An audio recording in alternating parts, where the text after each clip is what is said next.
And we are live. Everyone thinks because you're a zombie, you don't know good coffee. Well, they're wrong. There's only one brew that gets my seal of approval. Deadly Grounds coffee is my guilty pleasure. The aroma is so intoxicating. It brings all of my neighbors out of the woodwork. Deadly Grounds coffee. Coffee to die for and zombie approved. It's good to get a little deadly. Use the front door! Oh, they're so disgusting.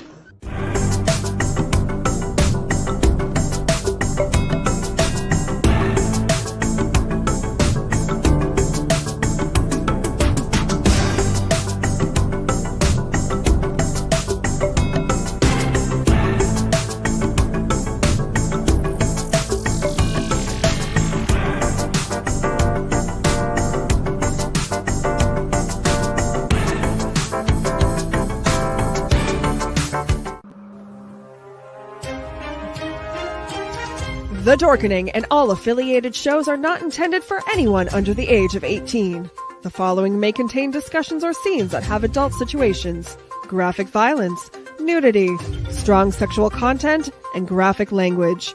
This show is intended for mature audiences only. Viewer discretion is advised. You're watching Tanner's Haunted Secrets on the Outline Network. What they say. Dun, dun, dun. There's a secret sound heading deep within the center of the earth. Until you listen closely enough, you can hear it. And it sounds like razors through flesh. We are merely here to turn up the volume.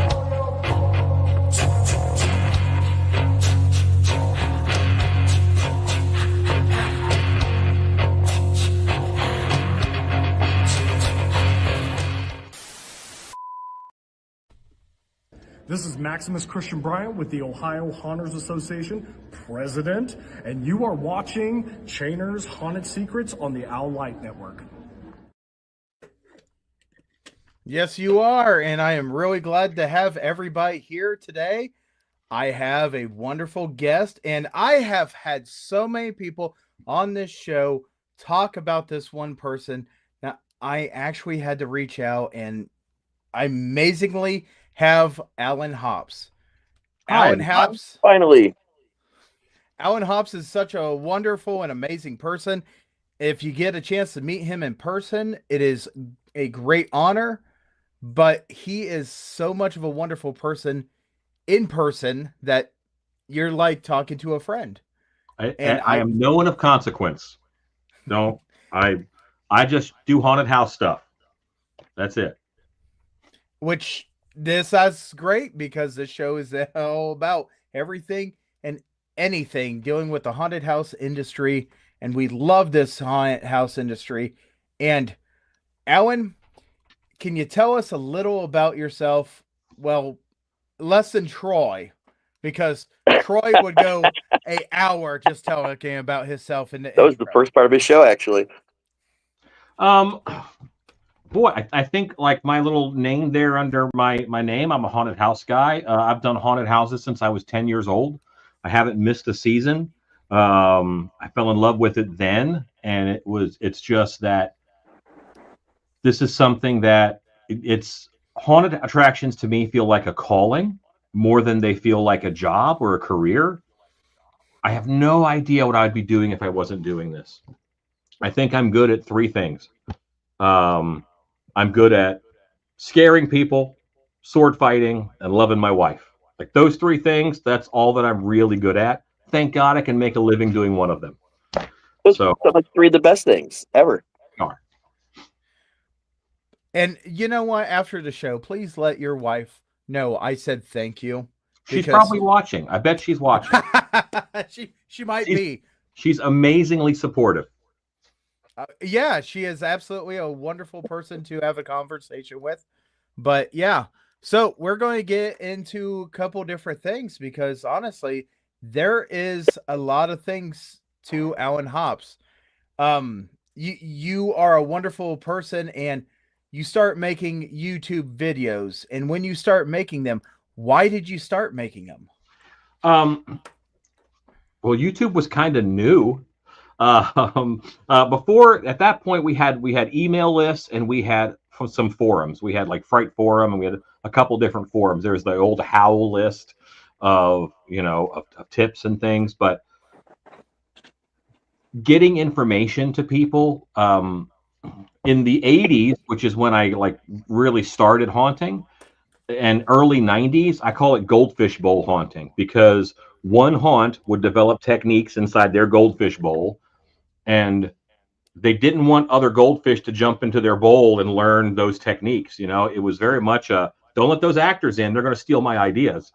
And I remember I was like 13, 14. I was hearing this from several haunt owners. They're going to steal our ideas.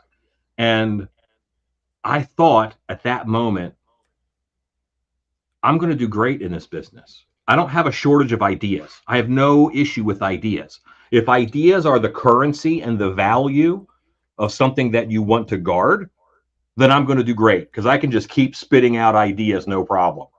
And I've never had an issue with that. They're not all good ideas, but I certainly have a lot of ideas, and I have the false confidence to try them, which is huge. But hearing that and knowing that now there's a thing called YouTube, and anybody can post videos on it, like that was new. Like, I know it seems so weird now to say that was a novel idea. But I remember when bottled water came up as an idea. I remember watching the news and them saying, no one's going to buy bottled water because everybody has water at home for free. And now it's an $8 billion a year industry, bottled water. But, it's YouTube was so awesome because I wanted to build a library of techniques so that, let's try to straighten up a little bit in my chair. I'm kind of leaning forward. A library of techniques, right? So that if you had a haunt or you were going to build something, I need to dry brush this. How do I dry brush? Boom, I had a dry brushing video. And I just wanted to make these videos so that if you needed to do something for a haunted house, as soon as everybody has the information on how to make their ideas real, if everybody has the same skill set or the access to the skill set, then what separates us is our ideas. So I'm not afraid of sharing technique and sharing how to do things, because the good ideas then bubble up. I'm not afraid of AI. I know that it's, in some ways it's impacting art and whatnot. There are negative side effects to it, but it's removing a skill barrier. Yes, that take many years to develop, but so did Photoshop. There's all these leaps forward that are happening, and YouTube was that cusp of, I'm where I'm at because I grew up when I did. I grew up and the internet started. I grew up and YouTube started. I made it through MySpace and Facebook and all of those things that you could use for everything in my life, because I'm so haunt focused. How do I use this for haunting? How do I use this for haunting? And that's just what I do. So that's why I made a YouTube channel. And now look, I got a play button right there. Yes, you do. I didn't know it was there, but I saw it the other day. Somebody put it in there behind me. Did you hear that we are now officially canning air? No one's going to buy canned air. Right? Yeah, no one's going to do that. I think that only works for Spaceballs, but we'll find out. We got air at home. Yep. Don't need air. You guys just made me think of Dr. Seuss, the Lorax. Oh, air. Anyway, because we were talking about that over the weekend, that's why it is, Raz. Anyway, you have absolutely been talked about on our show so many times that I actually had to put in a special scroll for you because, and I kid you not, there was just so many people that was talking about you, and every single time we had to actually put this in because you have given the creativity to so many people, And so many people have brought you up and said, hey, if you need to know this, go look at Alan Hops. He's got a video on that. You want to know about this? Go look at Alan Hops's videos. He's got this. And it is amazing just seeing the people that line up to see you at conventions. Well, what me and my crew kind of talk about is they'll jokingly say that I'm famous. I say I'm as famous as a weatherman, but instead of in one city, they all know the weatherman. They're spread out, all over, So it's that amount of people. But I think I did, the channel did start with me making a library of techniques in my brain for pro haunted houses, because that was my background. But it quickly turned into home haunters had access to, pro scenic crafting and pro, painting tips and that kind of stuff. And that really changed the audience into a little bit more of a home haunter base. And then cosplay started rising up, and I've got a lot of cosplay, people who watch the videos and want to learn techniques, because I do a lot of costuming as well. But I think what I do is I just give people permission to make stuff, to try. Go ahead and screw up. I'm a screw up. You can watch me mess up on every single video. I do something wrong, or I'm impatient and I touch it before it's dry, all the time. And if I can do it, then anybody can do it. I think I just give them permission to make things, and You are have permission. the Bob Ross of the haunt industry. Oh boy, those are very those are very kind words. Bob Ross was amazing. Yes. What he did, his work, his craft, and how nice he was to people. But he also gave people permission to get out there and to do art and to make mistakes and to not give up. So, like, what I'm saying is there's a lot of parallels here. Yeah, and I will accept your compliment. Normally, I'm not good at that, but I will accept your compliment.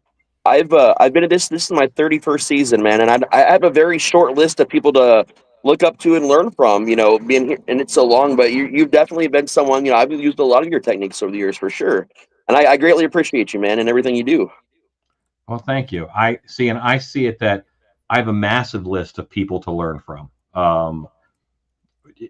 Right now, it is such an amazing time to have Instagram, to have YouTube, to have Facebook, in order to be able to, I call it weaponized scrolling, because I'm not doom scrolling. I'm not wasting time. Who do I have on my searches and in my feed? I've got art installations. I've got costumers. I've got, movie special effects artists.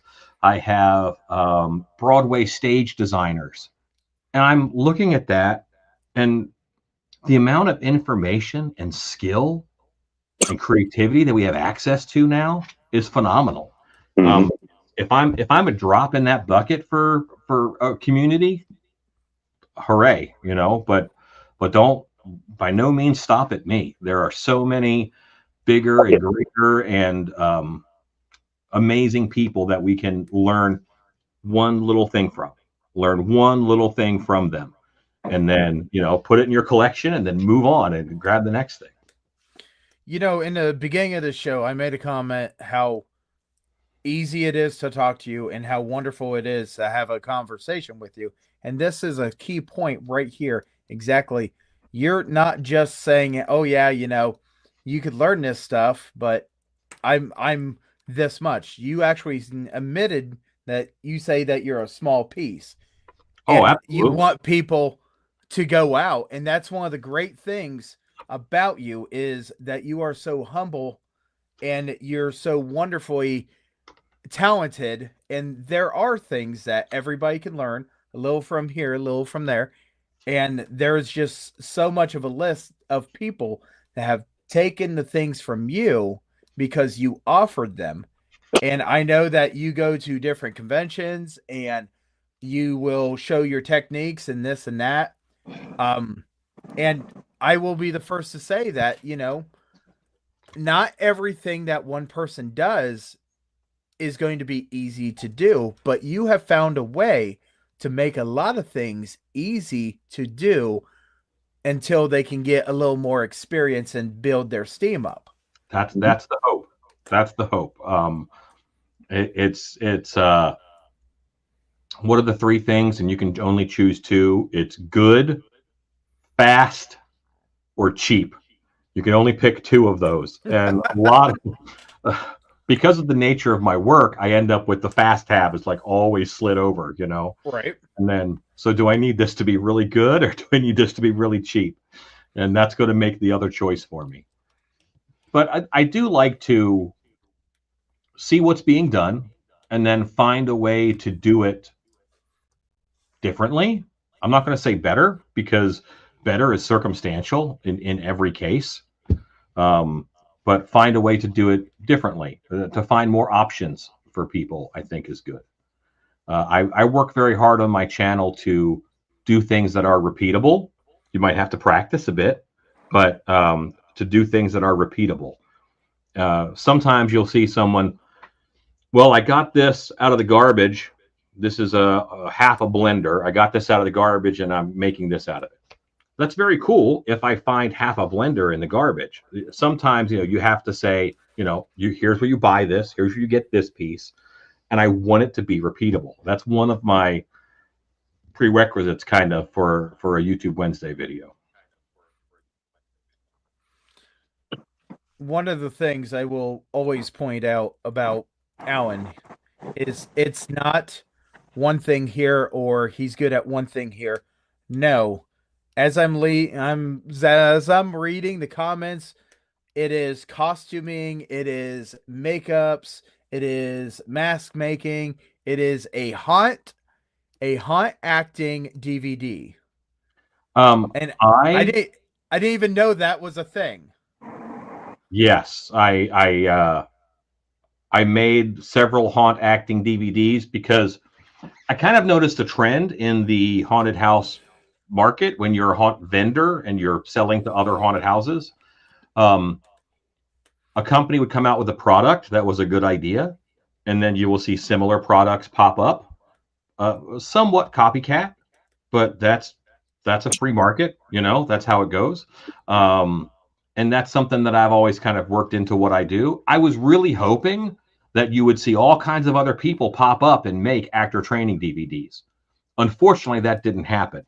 Right. You know, I'm still wishing and waiting for, you know, a bunch of actor training DVDs, because I do think that seeing other people's styles, you can watch videos on YouTube, you can watch haunt walkthroughs, but to hear the techniques of what you do, what works more often, why it works, and when it doesn't work, you know, and when to switch tactics. I think that those skills are that I've been able to develop them over time. I did, 8 years or so as a year-round haunted house actor in Orlando. I was raised in Maryland area. Then I moved to Orlando to work at Terror and Church Street in Skull Kingdom.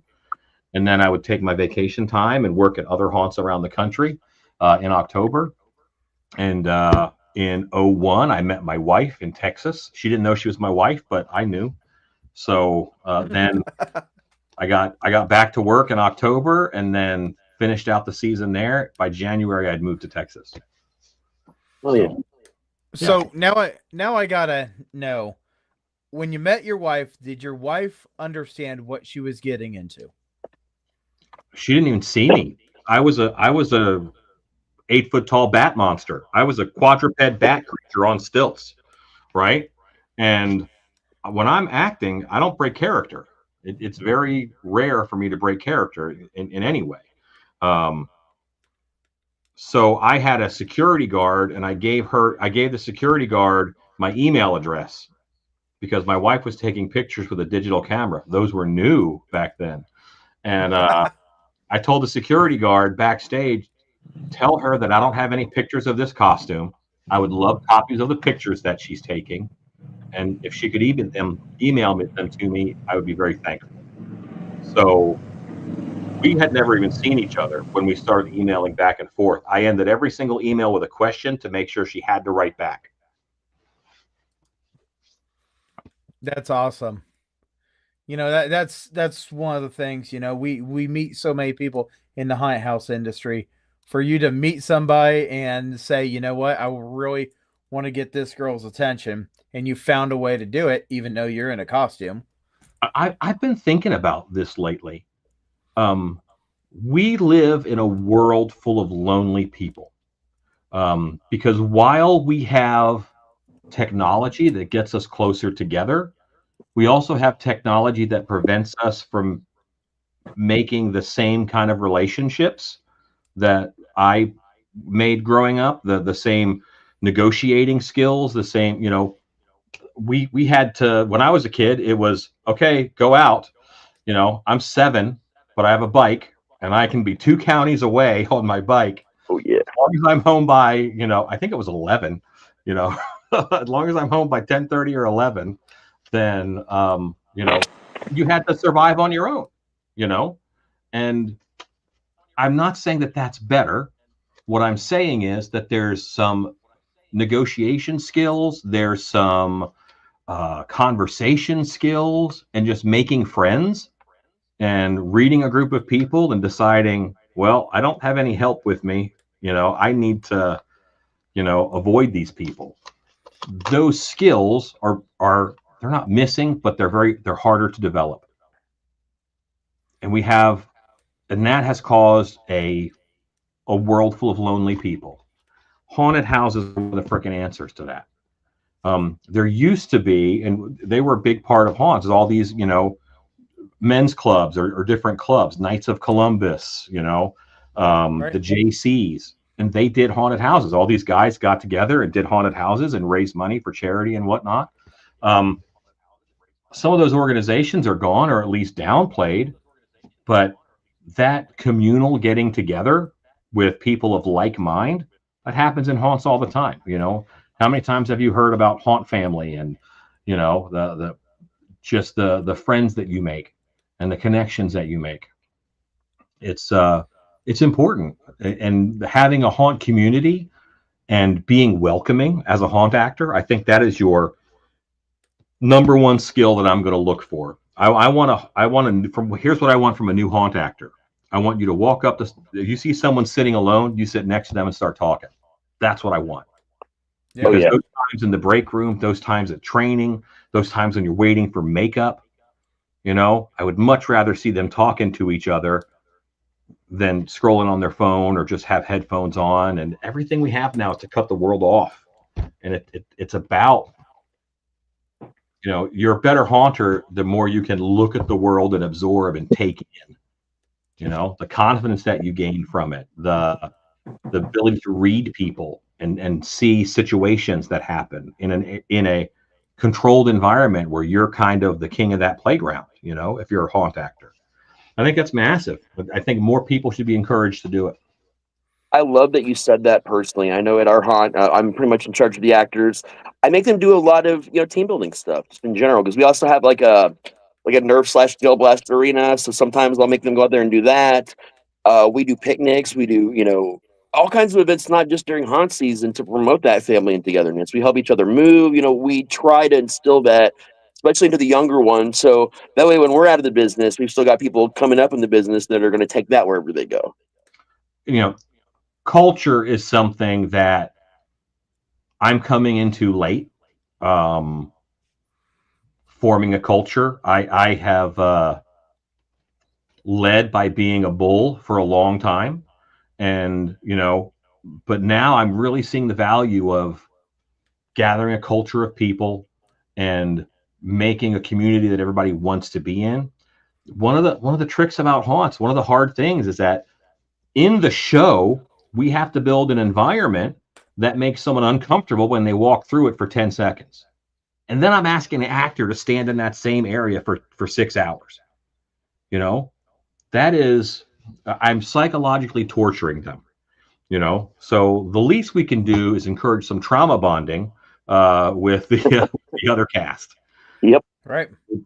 But having a culture that is, we have a fragmented society a little bit right now, in that everybody is assigning themselves to a group, or which has kind of always been the case, but I think because of social media and bias and echo chambers. Every group is kind of just reinforcing themselves. Yeah. It's a very odd hand gesture for reinforcing themselves. I think having at haunts, we get a lot of people who feel like they don't belong to any group, or they feel like their group isn't strong enough. They feel like their group is misrepresented or misunderstood. And I think they're right. But at a haunt, everybody's equal. You know, everybody comes out of the same darkness. And I think that is the key to haunt culture. It's a balance of, you know, your youngster people who are green-haired and blue-haired and, you know, don't quite fit in, you know, maybe they're part of a marginalized group and they feel a little bit ostracized, and they'll come in and they'll have a little clique. And then you have a group of men in their 40s and 50s, which is one of the most lonely groups in the country right now, who they kind of have their own group, and making those mesh and making those two ideas and concepts and have them understand each other and see each other's viewpoint. It's a chance for the young people to respect the work ethic of the older people. It's a chance for the older people to respect the drive and energy and passion of the young people. And they each kind of siphon that from each other. And if you are doing a haunted house right, that's what you get. You know, if you look at your cast, if they're all the same, maybe you can, you know, broaden something up. This is really awkward sentence until I explain it. I used to think in the context of 18-year-old boys. When I was designing a haunted house, every actor in the scene in my head as I'm building the room is an 18-year-old guy. How unfair, non-inclusive is that? Over the past 10, 12 years, I really broadened it. And now I'm making sure that I have a scare possibility or character in each set for different body types, for different energy levels, for different mindsets, you know? But I think that's what it takes now to have haunted houses be what they need to be, the public service they need to be for our country. You know, it's you go to a haunted house in order to cheat death, feel like you survived, feel like a superhero. That's why they go. It serves a need of out in the world. I'm no longer chased by monsters. You know, we beat the dinosaurs. We beat the big cats that used to hunt us. We're not hunted by anything now except other people. We have really tamed the darkness. The world is really pretty safe. It really is. And the way to beat that, because our brain hasn't caught up with how safe society has made it, is to make it feel dangerous for a little bit. That's why we ride roller coasters. You know, that's why people get in a car on the highway and they want to drive really fast. But, you know, you don't really get places much faster, but, you know, you get a little bit of a thrill. And we provide that thrill. An antelope never feels more alive than when it just got away from a lion. And the guests get to feel like those antelopes of, yay, we escaped, you know. And the cast, who are from those marginalized groups, who might lack confidence out there in the world, get to be lions. It is a win-win for everybody. I think haunted houses are one of the best things ever. No other venue, no other event or type of entertainment does a group of people go into it and immediately get closer together. Nothing else does that. You know, that's why haunts are my calling. I'll never do anything else. I'll find a way to keep doing this forever. It's been my only job. You said I know a lot. I make up actor training DVDs. That's because if I get slightly burned out on something, I can jump on something else. I can learn airbrush makeup for 2 or 3 years. And then I can learn stilt costuming for 2 or 3 years. Then I can learn mask making for 2 or 3 years. And being able to cycle those skills within the same industry, what a phenomenal opportunity that I have had. Everything I have, haunts have given me. So I gotta add something, because with your entire list, you should absolutely put on there a wonderful, inspiring. Uh, oh, I forgot Well, that so part. I think I know where you're headed. When you are a haunted house cast director, you are one part director and one part motivational speaker because Mhm. you have There to you get go. them. You have to get them. I can't challenge my cast to love haunted houses as much as I do, but I always ask them to find a reason to love it. You know, they've got to find a reason to love what we're doing. There is no monetary gain from this that you're going to get that will replace your knees, that will replace what you know, you will hurt your body for haunting. I think you'll I know strengthen that. your mind. I think you'll strengthen your mind, but I think that you might hurt your body some haunting. But so you have to make sure you love it. You have to make sure that you're getting out of it um, something positive. And I think there's stuff that you can get out of haunting that you can't get anywhere else.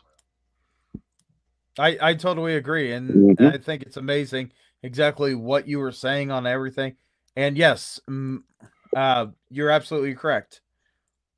There are so many different parts to the haunted house industry, and people look at my haunters that are underneath me at my haunt because I am a haunt owner, and our haunt is a donational haunt. We absolutely operate to donate the money into the community. Not a single penny goes into my pocket. In fact, probably thousands go into the haunt more than I'll ever see out of it. But I'm okay with that because the haunt actors that go in there are the ones that want to work together, they want to play together, they want to figure out, and they know that yes, the world can be a great place, but these are also the ones that don't feel like they fit in, so they come to our haunt. And in fact, some of them have lost parents, and I have become that extra parent Yeah. just to be that support that they need. Or So just yeah, or just a positive influence. yeah, You know, I need to go to a haunt to be around a guy that doesn't treat me like I'm a dirtbag. You know, I need Yep. to go to a haunt in order to, you know, be treated with respect because that should be what's happening in haunts. And if your director isn't doing that, then man, go to another haunted house. You know, um, here at my desk. Let's see if I have one. I do have some. This is my recruiting cards, right? And it says, you know, let me make you a Monstar because, you know, yeah, we're scary, we're being monsters, but it's also a chance for you to carve out a piece of stage to put a spotlight on yourself. And 10 feet further into the haunt, someone can have picked out their own little spot of darkness to hide and grow in. Isn't that amazing? It is, yeah. man. It's amazing. You can have one set that has worked three different ways by three different people, and it's all successful, but they just did different things because of what they needed or what the guests needed at that time. Right. And it's just I've always said that at no point can you have two haunts that are exactly the same because the people have lived their lives differently that go in there and act. You can tell them, hey, you know, I want this from you, but they're going to put their own twist because they have lived different lives. And this is what makes them feel comfortable. This is what makes them feel great.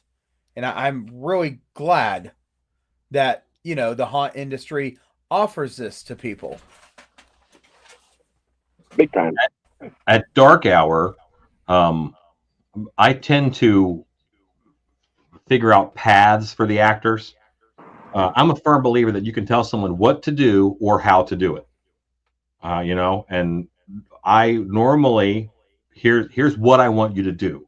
How you do it is largely up to you. You know, you could put your own tweak on it, your own spin on it, because the actor is the details.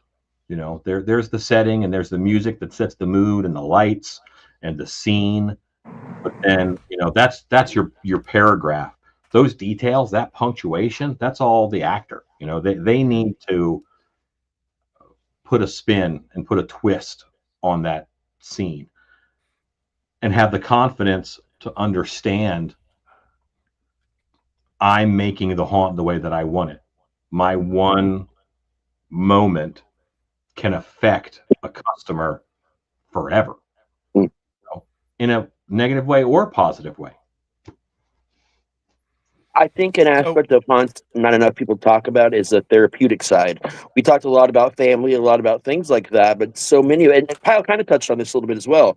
You know, I've been through homelessness, I've been through this loss of parents, so many things that if I hadn't had the family that I built, you know, over the years of different haunts and where I am now, I don't know how well I would have gotten through everything without that support, without that one constant that's been in my life that I always know that I can go to when I need it.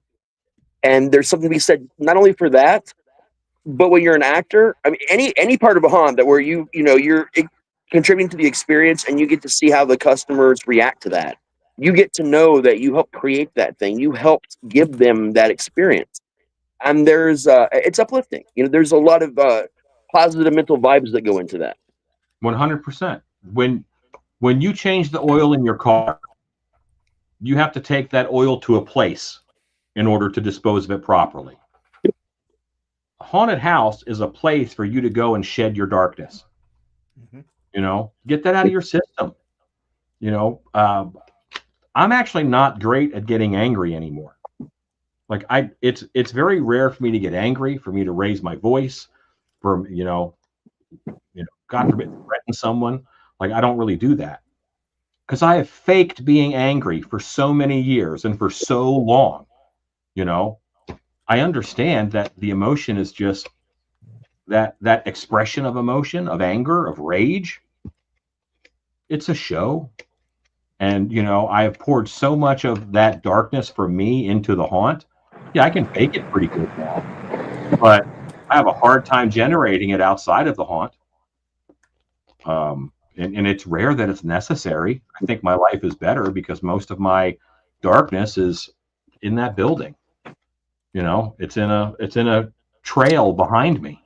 It's in home haunts, you know, scattered around the country because they built a little project that I made. And that art therapy of making something, massive. When there was nothing there before and you did work. This is another theory that I have. So much of people's work right now happens in the computer, on the computer screen, whether they spend their day tapping a keyboard and doing that kind of stuff. But it's not like you're framing a house. When you go to work and you frame a house, at the end of the day, look what I did. Holy crap, look at what I did. You know, and electrician, you know, it's at the end of the day, I plug something in here and now it lights up because of all the work that I did. And you see a benefit to the work that you did. More and more of our work is becoming where you don't see the benefit. You know, you don't see something at the end of the day. You come into your office the next day, there's a pile of papers about the same size, and the computer screen hasn't really changed. And that's why people need to make things, you know, make a change, make what's inside of you, whether it's your vision, your concept, your tweak on something that already exists, put it in art. And if it's scary, put it in a haunted house. You know, let people look at a part of you that you discarded, and they will appreciate it. You didn't, you discarded it, but they appreciate it, and that's a remarkable thing to see and to hear. So you just brought up something, and I've got to ask: have you ever just start working on a project, just looked at it, and just thought, you know what, I just want to trash this right now? Or have you just taken the time and altered it until you felt comfortable with it? If something isn't the way that I want it to be, that just means it's not finished. You're just not finished with it yet. Now, here is where a lot of people and home haunters have been kind of done a disservice. Okay, they don't have deadlines. They do, but it doesn't have to get done. They could do it for next year. It doesn't have to, right? Right. Finished is better than perfect. If I was going to get a tattoo, I think that would be it. I don't have any, but I think that might be it. Because if you write down 100 ideas, what have you made? Nothing. But if you finish one, you have something for people to talk about. You have something that you can say, I did that. You know, it's finished is better than perfect. And perfectionism is the enemy of finished, because you're going to keep working on it and keep tweaking it. Having that deadline, I've always had deadlines because this is my job. It's a very weird spot that I'm in where my job is so many other people's hobby. You know, there's plumbers. They don't have to contend with, you know, they work 40 hours a week plumbing, and when they go home, they do something else. Right. Yeah. And there's not a group of people who plumb things on the weekends for fun. Isn't that weird? Isn't that weird? And that's been an aspect that it's been my career for so long. I'm just kind of learning and realizing that, yeah, this is a hobby for people. And that is what has made me think so introspectively about haunting, because home haunters and haunters who only work haunts during haunt season, they have a different mindset. They come at it from such a different angle that I had to work to understand it, and it's really helped me to grow. So how do you get past a haunter design block or a writer's block or whatever? Because honestly, right now, I have not been out to my field just because I have such a block on it, and I don't know how to even walk through the trail and start constructing. So one of the things that I say is the hardest part about my job, I have to have creativity on tap. Having writer's block, having a not knowing what to do it's not possible. Like there's too much going on. I have too much to do. I have to be able to turn the tap on. Creativity comes out, and then the hard part's turning the tap off, being able to sleep at night. Yeah, that's so true. It's so like it's being able to spend the energy in the right places. It's looking at, I hate to say everything, but looking at everything, widen your focus as much as you can when it comes to your haunted house. And there's going to be a million little things to do. And it's what is the signal in this that I have to focus on? And then the rest is noise. And you work on that signal and you get that thing finished until, you know, the noise then becomes a signal because you quieted all the other things. That's one way to go about it. Like, what's the big thing that you have to do, and focus on that? Or put on the eyes of the customer and walk through your space like a customer. How often do we walk by something on the ground and we're just used to it being there, so we didn't pick it up? Yeah. You know, or there's some cracked trim that, you know, now in a haunt that might blend in and that might be considered scenic dressing. But, you know, if there's cracked trim or there's something that's broken that you haven't fixed because you're used to walking by it, put on the eyes of a customer and go through your show, and you will find a million more little things to do, and have a day where you're just nibbled to death by ducks. You're in that haunt, you're in that environment, and you are doing all of these little tiny jobs. A lot of times for us, it's taking a cup of gray paint into the dungeon and hitting up where all the foam is missing. You know, if I spend an hour doing that or 2 hours doing that, or going through everywhere that I can see a shiny screw head or a shiny washer and hitting that with some paint, and knocking that down, by the time I'm done doing that, boy, am I ready to focus on something big. Because it's that change of bandwidth, change of focus, near, far, and you fix those little moments, you fix those little ideas, little problems, and then you're ready to back up and focus on big problems. It's absolutely amazing. But what's your goal? Go ahead, Raz. I was just saying, hell yeah, man. Yeah, I mean that's just the way to do it. Yeah. There's how do you approach it? You just approach it. It doesn't matter which way you approach it from, because every haunt is different. Every haunt is art, and there's no right way to do it. Every haunt should be a reflection of its owner or designer, and every haunt has a right to exist. Yeah. Just because I don't agree with what they're doing, or that's not how I like to run a show, as long as they're treating people kindly, as long as they're not leaving damaged people behind them, then that haunt has a right to exist, no matter what that theme is or what that concept is. If it's, you have to be off of the norm enough for you to be a destination, whether that's not just for customers to go, but I need to show people what I care about in dark hour. And then the people who care about the things that I care about are going to come out and say, I want to work here. I want to be part of this. That's important. Your customer is going to come out and say, that entertained me. That was different enough from my world that I enjoyed walking through it. And then your cast, your people are going to say, that's my world. I just misplaced it. And now I know where it is and I can go be there. That's what you want, in my opinion. Someone else will think differently, and they're right too. Alan, I will absolutely tell you, you are the most inspirational conversationist.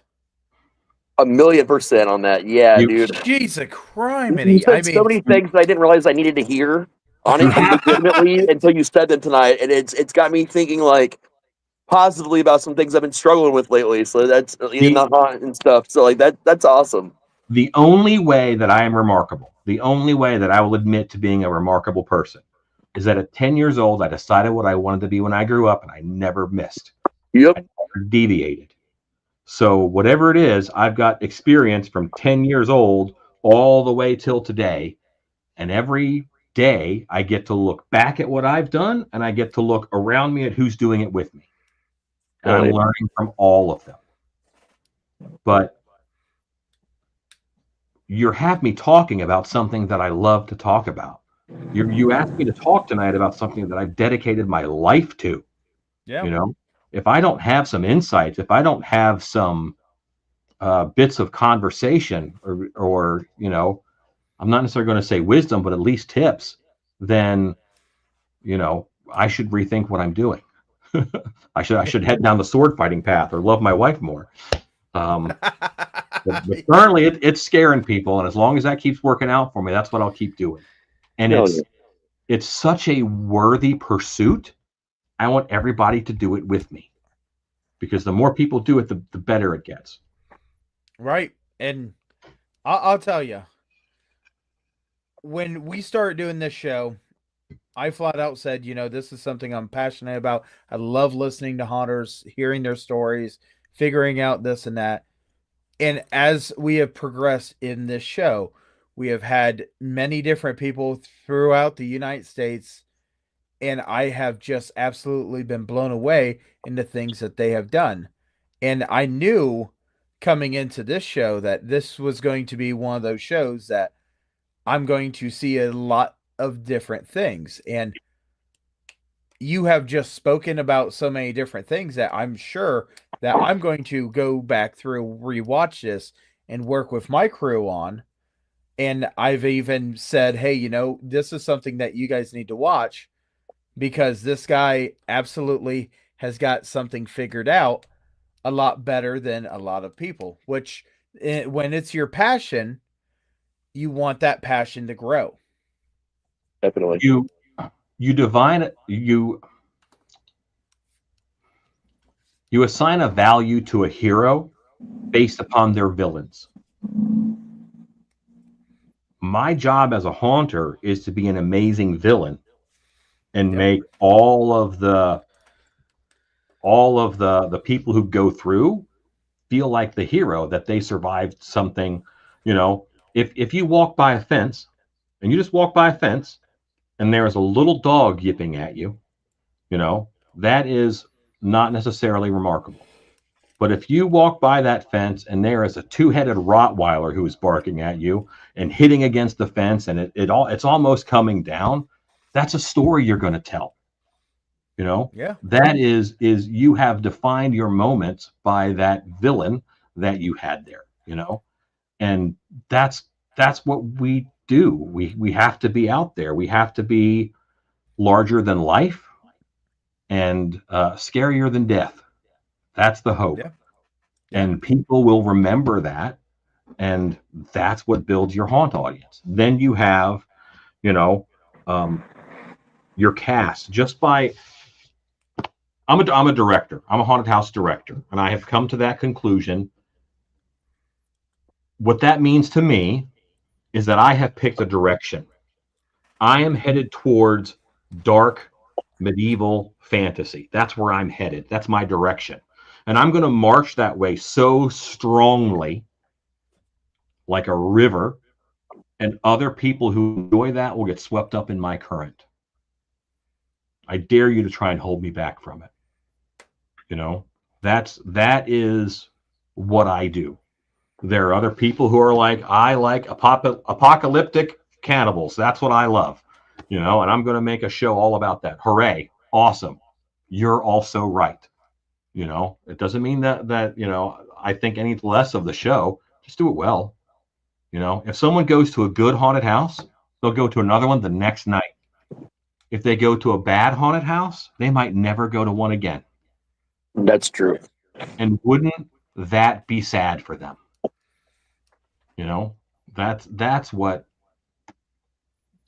That's what drives me to help. And for a long time, every hobby, every thing that you enjoy doing has to have two components. It has to have a component that you can do with a communal group. That's when the haunt is open. And it has to have a component that you can do alone. Can I go and haunt alone? I can go build a set. I can go make a costume. I can go hold an actor training in June or July. Mm-hmm. I can start a podcast. You're haunting right now. 100%. You're haunting.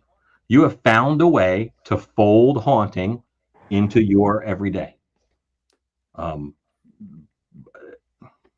I don't know. That's just what it's about, man. It's about taking something that you love, which really it's one night, and then haunted houses extruded into a season, right? Mm-hmm.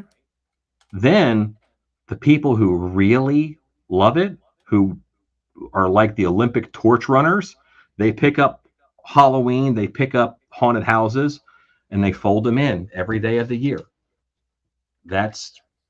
They carry it, and you have no idea how many people pile who are looking at you, and they get excited about haunt season because you're excited about haunt season. That's true. I've ran into people, and I have my crew that just can't wait to get out there and explore more, just because we started it. And when you start something, you start getting a following, and you can't let it die, because if you let it die, then they lose the passion in it too. And there's something also to be said for the way you do things, pal. I'm going to toot your horn for a minute. You have a group of people that when you guys get rained out, or if you're not open, that has the ability to go to the other haunts in your area, and even all the way out to me, and volunteer and bring that same love and joy and passion everywhere you guys go. You guys would come and volunteer with me a number of times now, and all my people are like, "Hey, when are the Chainers guys coming back?" Yeah, that's awesome. It's easy to, it's not easy, but I mean, it's one thing to, have your home haunt, but it's a completely other one to have a haunt that can get out in other places and bring that, where you go. That's amazing. You don't see that much. Yeah, and it gives them experience, gives them an opportunity that they're not losing a night because Mother Nature decided that she was going to see if Yeah. she could rip down a tree or two. We Right. have we have 20 nights to do what we love. Like that's it. Yeah. 20 nights. And then we have to find a way to sustain ourselves, you know? It's the cow gets slaughtered October 1st. And in December and January you have beef jerky. That's what you've got. You Yep. know, you've got to make do. So when that cow is there, you have some steak. And if you didn't get a chance to get steak at your haunt, then you go to the next haunt nearby. I fully understand that. Right.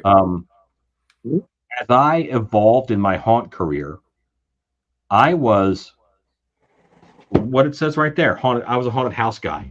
I was generally a haunted house guy. I was not associated with any one haunt. You know, I worked at one every year or different ones. But then, you know, I didn't have once I became whatever it is I am now, I guess a haunt director, I needed a place to focus my energy as opposed to having it dissipate. And I feel like when I focus my energy into dark hour, I can really do some good for my staff, for my customers, for my community. I can really do some good. If I'm dissipating my energy across all of the haunts, then you know there's a point in your haunt career where you flip, and you kind of have to have a show to pour into. Yeah. When I was younger, I mentioned I was at Skull Kingdom. I was at Terror Church Street year round, 40 hours a week. But I took my vacation the first 2 weeks of October and worked for other haunts around the country because I wanted to learn. I wanted to gather all that static energy. I wanted to learn all of those things, and I had to go out to see how other people did it and learn and adapt it and make it my own. I had to jump from Goldfish Bowl to Goldfish Bowl, and you know now I can say I've gathered enough Goldfish Bowls. Look at the ocean that I can create right here at Dark Hour. Look at the depth. Look at the biodiversity that I can put in this haunted house, all while still having a direction of that medieval dark fantasy, which is something that's near and dear to my heart that I love. You know, Right.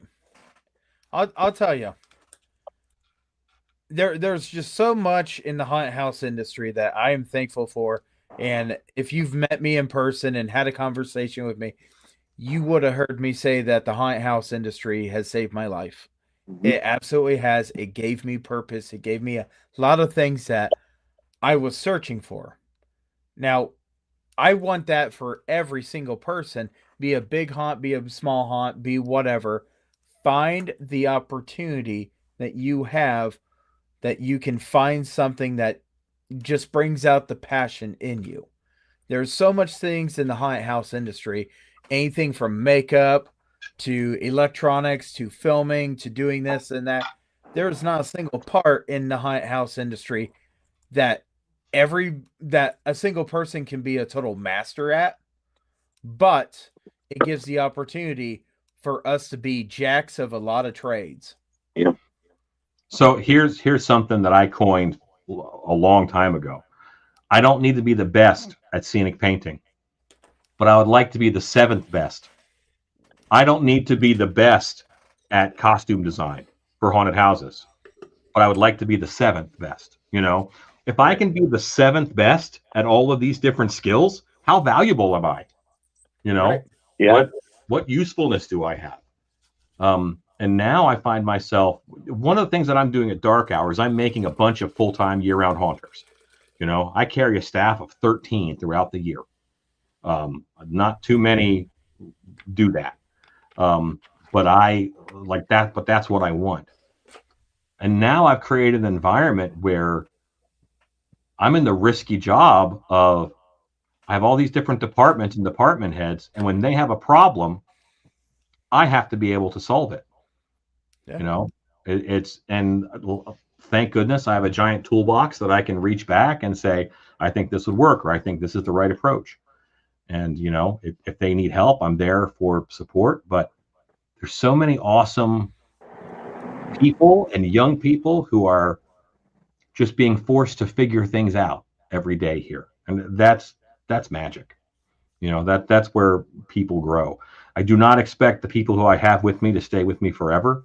I honestly think that each one is going to find something that they really latch onto, start their own business, and go. And more power to them. That's amazing. That's still haunt karma for me, because they're going out in the world doing something amazing from a nugget, or they started a fire from an ember that they got here at Dark Hour with us. That's really cool. So we're at the point right now we need to take a 3-minute commercial break. Alan, would you like to join us for the second half? Sure, absolutely. I can do that. Because I have not even gotten into really talking about Dark Hour or your masking company or anything. You're letting me ramble. I'm just rambling. You know what? We are absolutely getting a lot out of what you're saying, and a lot of people need to hear this because they're not hearing this in some aspects in the haunted house industry. So absolutely, I think I might force my little minions to sit down and watch this later. Oh, I'm literally going to put a link in our haunt group after this and tell everybody you need to see this before you come to the next acting training or the next get together, because this is important. But we're going to take a 3-minute break. We'll be right back. Go ahead, watch the commercials, or take a potty break. It's up to you.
Greetings and shabibans. We are the Retro Reductibus Cephala Podcast, a long-form bi-weekly show that celebrates all the things that made growing up awesome. Well, that sounds good, but I don't know what all those words mean. I think what Parasite Steve's trying to say is that on Retro Reductibus, we explore a range of retro goodness, from toys, video games, and movies, to cartoons, and even snacks and school lunches. Oh. And we do it all with a positive spin, a slew of killer guests, and some very adult language. And you know what else is cool? No. This crazy show is part of the Door King Podcast Network with new episodes every Tentacle Tuesday. What's that? And if waiting 2 weeks for a new episode gives you a sad, know that we drop bonus episodes all the time, like the off-format Crow's Nest and an interview series we call The Brig. You can listen to Retro Reductibus on Apple Podcasts, Spotify, Stitcher, or any app that's cool enough to carry the only show that celebrates all the things that make growing up awesome.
And we're back, and I'll tell you what, it is great to have him. I'm still chewing here. All right, there. So now we got to start getting into Dark Hour, because Dark Hour is your haunted house that you came up with, you created, and it is just go through Dark Hour, because I'll tell you, if you sent pictures, I apologize. Friday's not here, so all the pictures, I don't know where they are. Then pretend I sent a bunch. Okay. Yeah. So All right. tell us about this picture that we're not showing. Boy, there are no simple stories, are there? Dark Hour is not a simple story. Dark Hour opened in 2013, and I was the director of the haunt when it opened. I was not the owner. Okay. And I was not the first director. There were 2 art directors before me, but I'm just the one who got it open. And I was the director here all through up until 2023. In January of 2023, the owner wanted to step back, and to avoid it being shut down, I accidentally bought it. Now, And how does that accidentally buying happen? I didn't want it to close down. There's too much good here. I already had 10 years of my life invested in it, and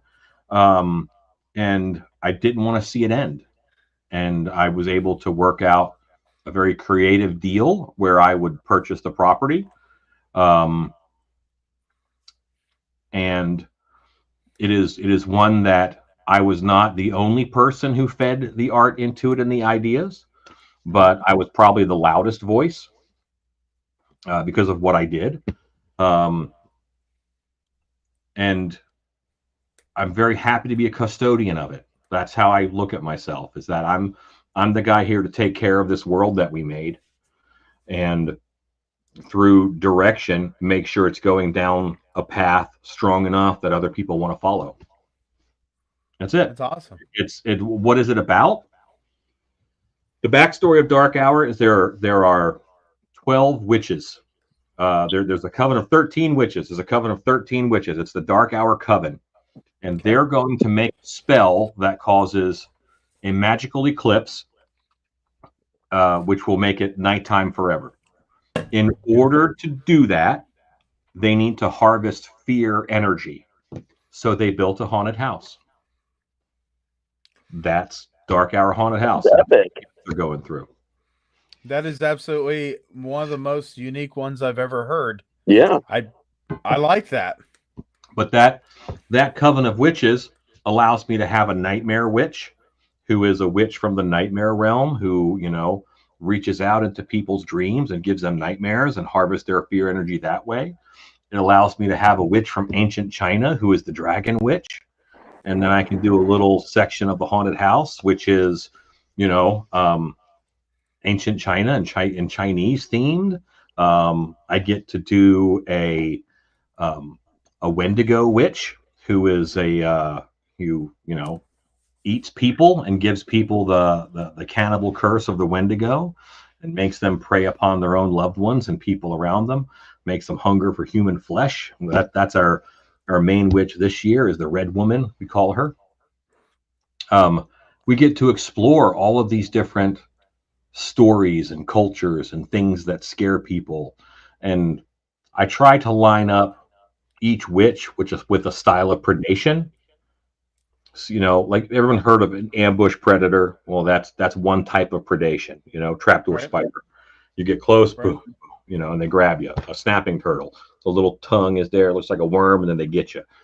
So each witch kind of lines up with a type of predation, and that's what I kind of build the scares around. And it just, I don't know, it's a way for me to put nature in it to make it seem more natural, even though everything feels very medieval, dark fantasy. I want my haunted house to feel like the scariest parts of Lord of the Rings. That's what I think is cool. I want you to be in the scary parts of a Conan movie. That's what I want. I like that. For a person that's been haunting for over 15 years, been at many different haunted houses, goes through many different haunted houses, I have never heard a haunted house story anywhere near what you have just said. Yeah. And I got a feeling that I've never experienced one that is quite It- like the way that you have.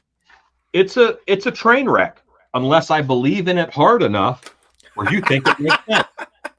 That's what I have to do. I have to every chance shove a little bit of that story down your throat, but also at the same time give you we have 14 different like flavored realms because Right. each witch is so powerful she warps the area around her into being an area that she's comfortable in and that she's the master of.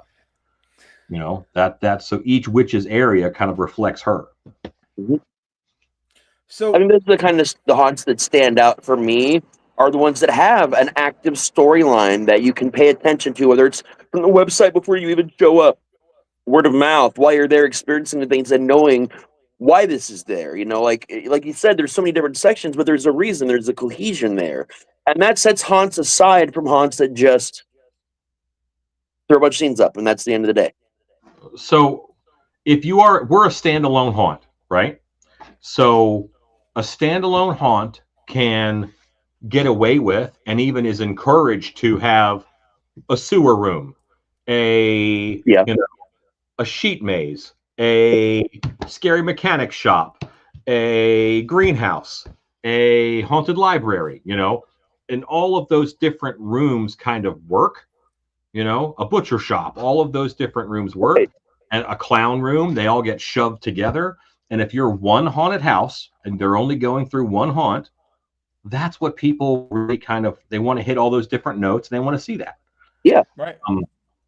The only way that I can say everything is dark fantasy in Dark Hour and still hit all those notes is to have a framework story that holds all those very different witches together from different cultures.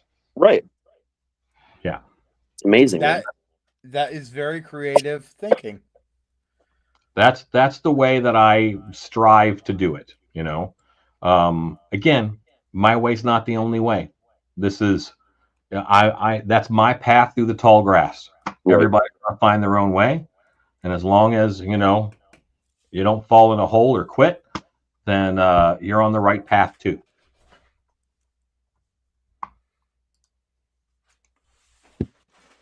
I can show you guys some pictures because I have a Google Drive. Yeah. And I have a setup in my office because my job is to share ideas with people. So I can spin the camera around and show you. I just got our whole haunt to switch to Google Drive 2 years ago. It was like the biggest struggle to get everybody on board for, but once we did, made life so much easier, man. Yeah. Well, just having all of that information, around is really nice. Yep.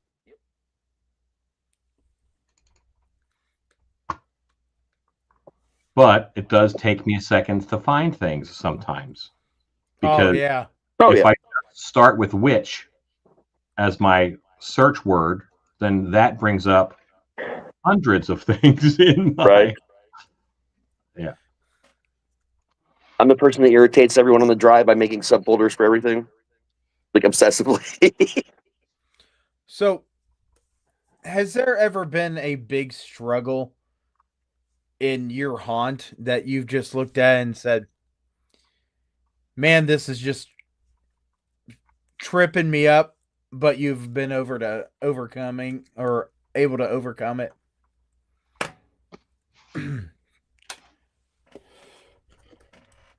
I think one of the reasons that I seem to succeed is I have no idea when I'm actually failing.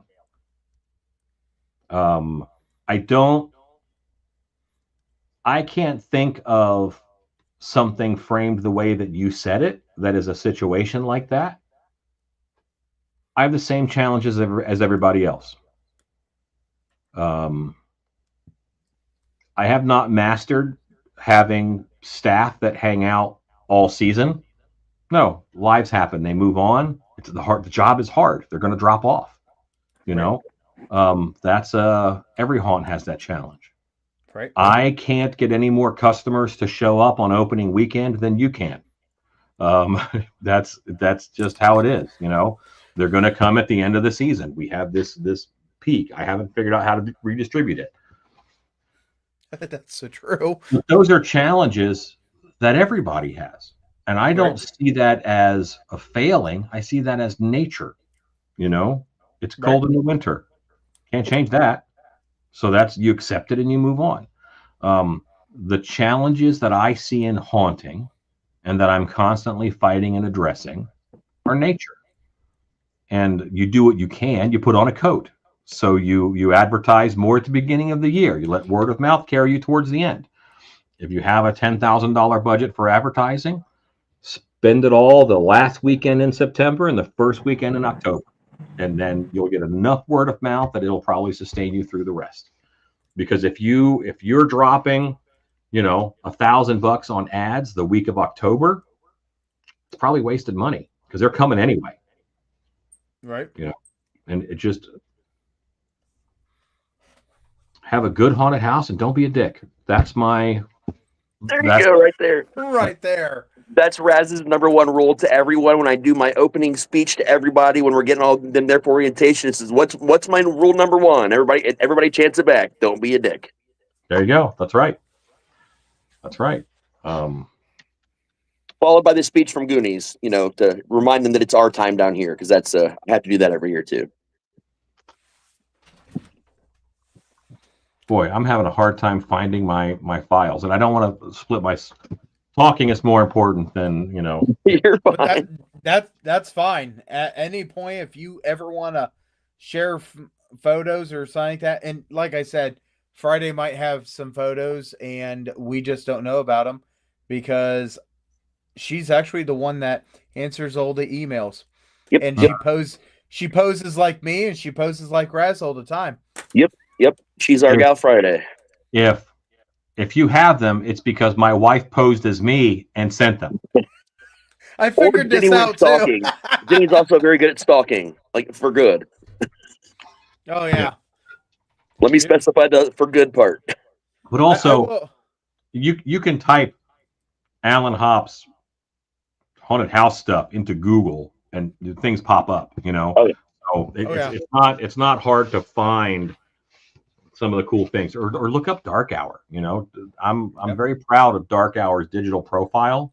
We've had several really talented digital artists and videographers and photographers who've worked with us over time, and that trail is lovely. It's nice to look back and say, wow, that was important to us 8 years ago. Yeah. So a while back, somebody told me that you had offered, or you do offer, a kind of training camp. See, now here's where my life is complicated. We have Monster Camp, which is where people come here and they learn how to make a latex mask over 3 days, or a silicone mask or whatever. We sculpt it on Friday, we mold it on Saturday, we clean it out, we pour it up, and then Sunday morning we have hatching day. You pull it out of the mold and you see the mask that you made, and then you paint it, and you have a finished mask when you leave here Sunday afternoon. That is one of the most rewarding things that I do. We've had 35 or 36 different monster camps, and we have made well over 200 different mask makers out into the wild.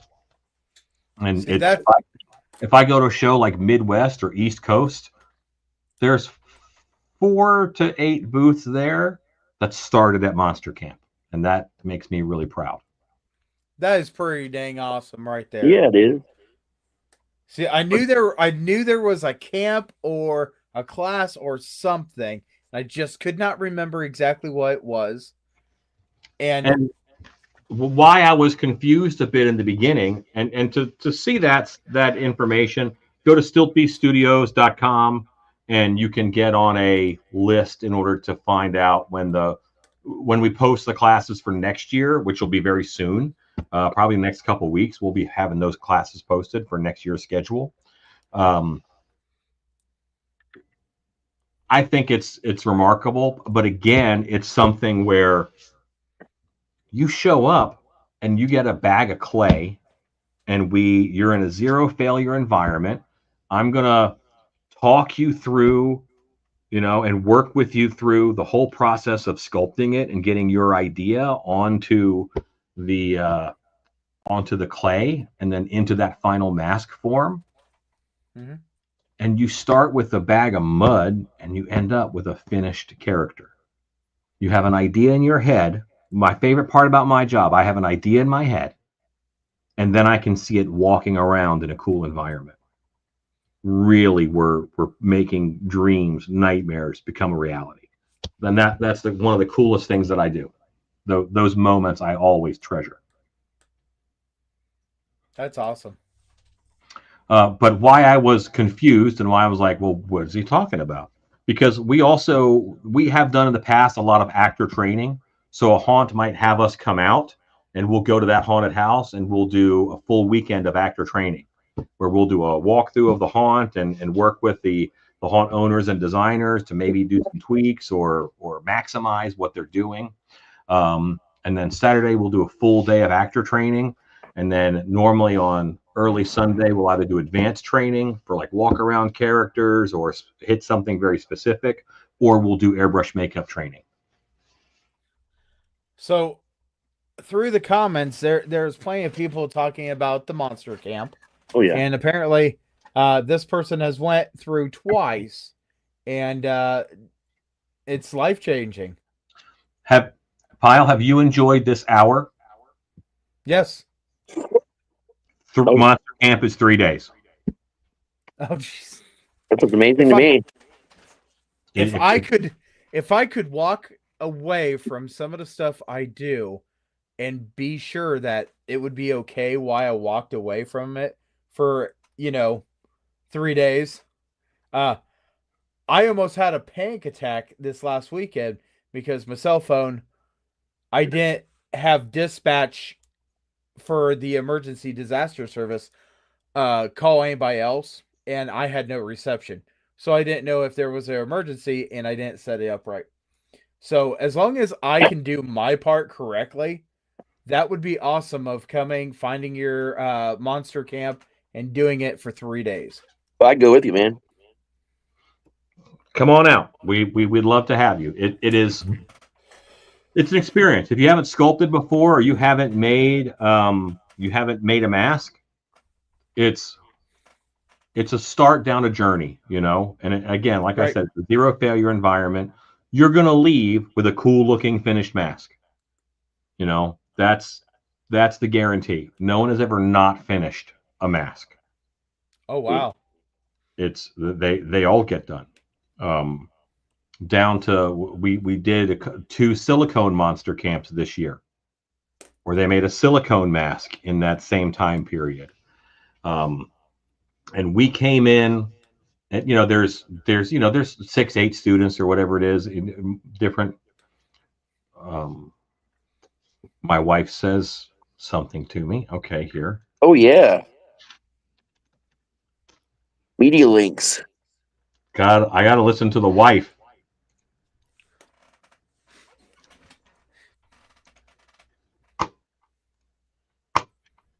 Hey, my wife pulled up a ton of pictures and photos and stuff that I can show you guys.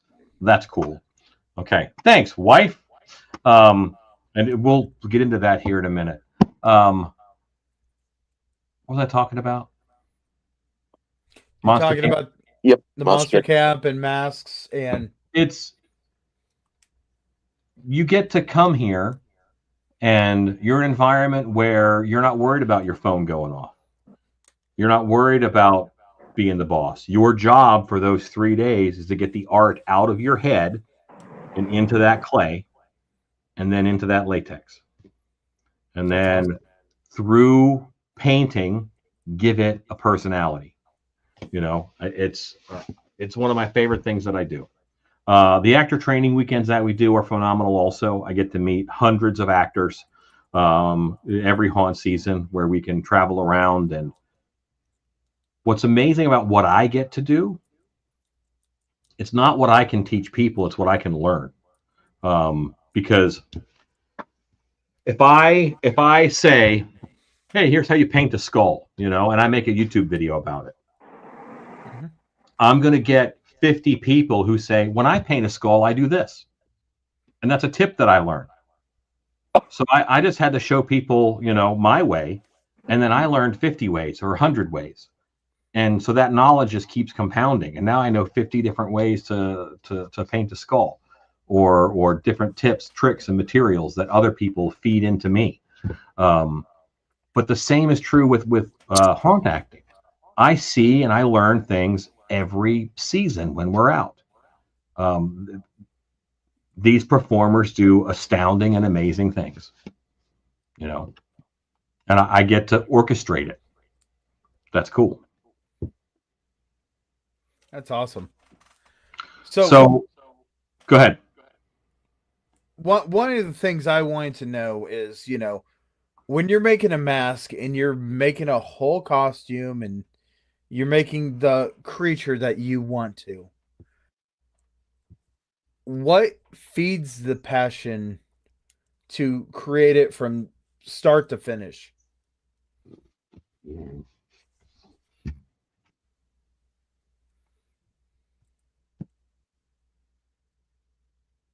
Well,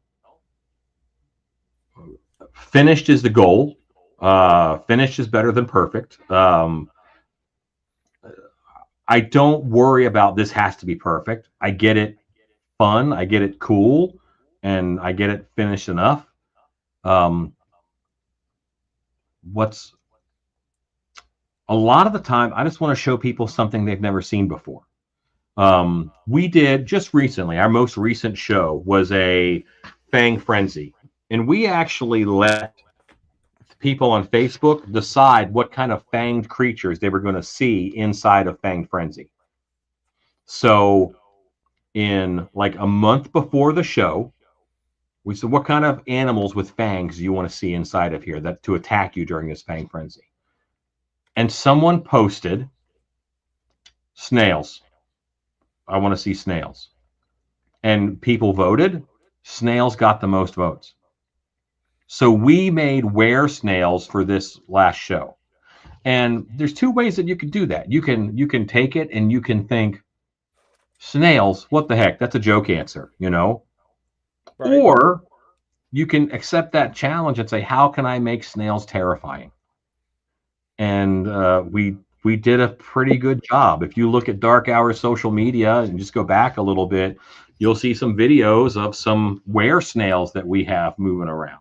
Alex, our costume designer, very talented, built these snail shell backpacks, which are just beautiful. In one of the monster camps, I sculpt the mask along with people too. So I made a snail mask. And then the backpack and the mask, and we figured out the rest of the costume. And then we put them on little wheeled carts. So they had to move around. They were, on these little carts, and they slid along the ground. They were only this high. And it was a lot of fun. And it was just really cool to show people something they've never seen before. And what's my inspiration?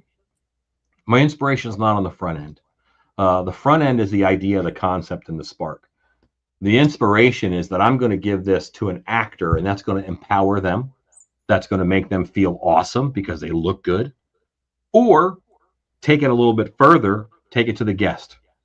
Are the guest, like in my haunt, my goal is not to scare the crap out of people. My goal is to make them say wow 10 times. If they're going through the haunt and they say wow 10 times, then I've released their inner child enough where an actor can figure out how to scare them. Right. Because I brought that child to the surface. I brought that wonder. I brought that amazement. And if I can make them do that, then that makes the actor's jobs easier.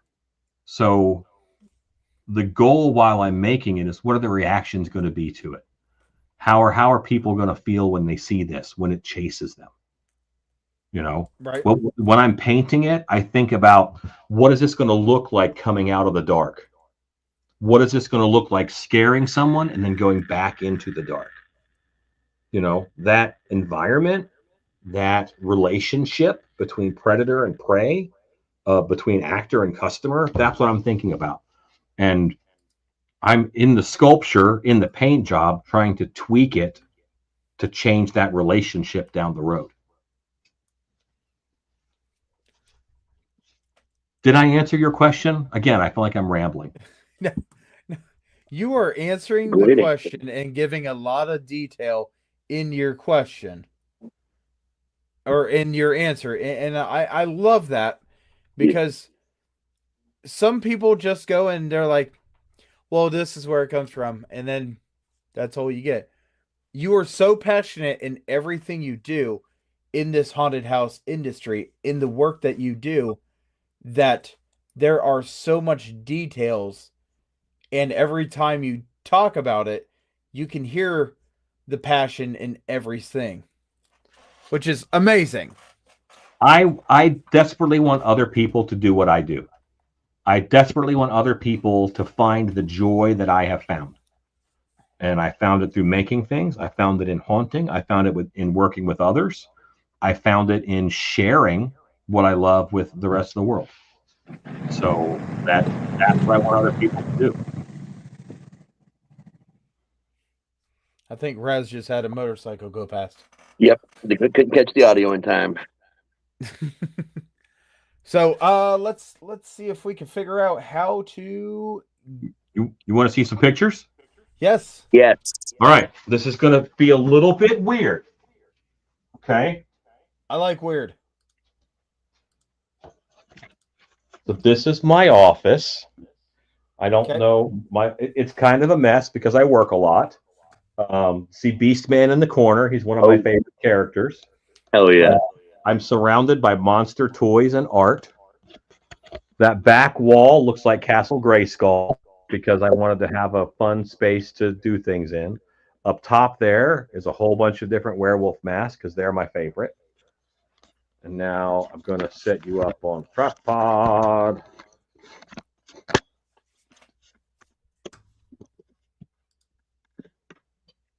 Okay, can you see the TV? Yes. Okay. Yeah, you can see that pretty good.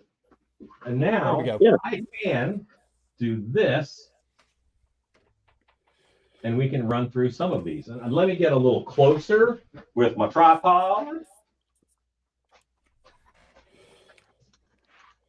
This is what you do when you're not technical. This is the camera pointed at. Hold on, go down there. All right. It's a camera pointed at a TV, which will show you the image. Does the TV take up more of the frame now? Yeah, it does. If it would go a little higher. There you go. That's good? That's good. Okay. So this witch is Annabelle, and she is the demon speaker. So she is from colonial America. Oh, I need to go a little higher still. I can do that. I can't see the screen that shows me what it looks like.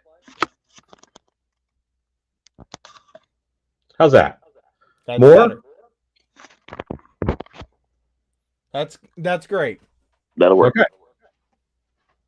Okay. In the ghetto. All right. But by the way, Friday, we miss you. Come back soon. Very much. So, you know, this environment, it's colonial America. That's what this witch brings with her. You can see she's got a planchette for a necklace because she's actually helping demons possess children. This is Baba Lupina. She is the mother of werewolves. So she has a certain Eastern European flair, and you know her area is all decked out. You can see the Vardo back there and the full moon. This is actually inside the haunt. So we have a big fake moon inside the haunt that is up there. I so want to go to your haunt so bad. Come see us. Come hang out. This is the Nightmare Witch. This is on the eyes. We put reflective tape so that the eyes glow. This is back when we had an asylum haunt, and the Nightmare Witch was involved in that. So you could, but I love silhouette. I love silhouette. I love shadows. This is Corva Hive, the Witch of Swarms. So she is from ancient Egypt, and she controls any creature that swarms. So it could be bugs, it could be roaches, it could be spiders, it could be snakes. Anything that makes a swarm, she can have control over. And, so we have, we get the chance to do an ancient Egyptian temple. Now, this is from our Dead by Dark Hour show. We made our own slasher versions of 80 slashers. We made our own. So that's Jacob, who is a Amish guy who was kicked in the face by a donkey that broke his face, and he had to wear a mask. That's awesome. Yes. This is Carl Cleaver, who is a character that I play on occasion. We'll be playing him again in North Carolina coming up in late August, I think it is. He's one of the slashers that shows up sometimes in our Dead by Dark Hour. Again, a Dead by Dark Hour slasher. Dead by Dark Hour is our off-season show that's interactive, where when you go through, the slasher killers can kill you by putting a sticker on you. And each one has their own different sticker.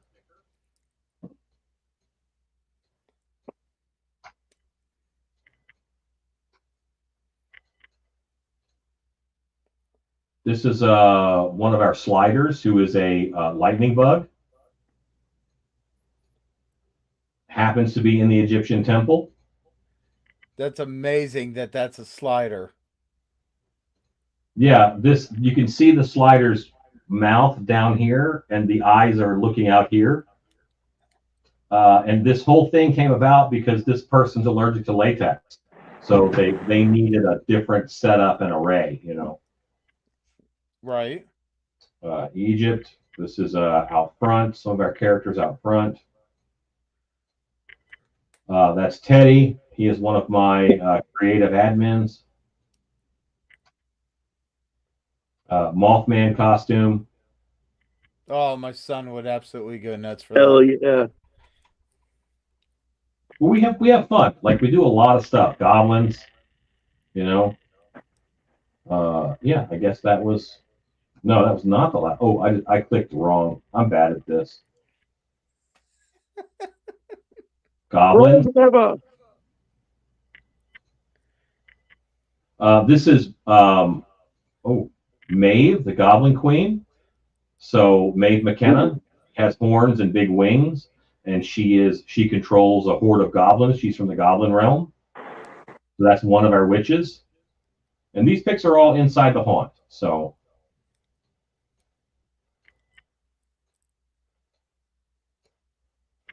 hey, that's me. This is my scary fat monster costume. When I get to go inside and have some fun. Black cat. Inside the show. I don't know what you guys want to see or talk about. This is a candle ghost that we do here every now and then. These are just so amazing. Now, have you made all these masks? Not the one that I wear. That's from a friend of mine named Chris. And he exhibits at Transworld and stuff. So we make almost all of them. I think this is not one of ours. His wife make another skull mask. This is from another company.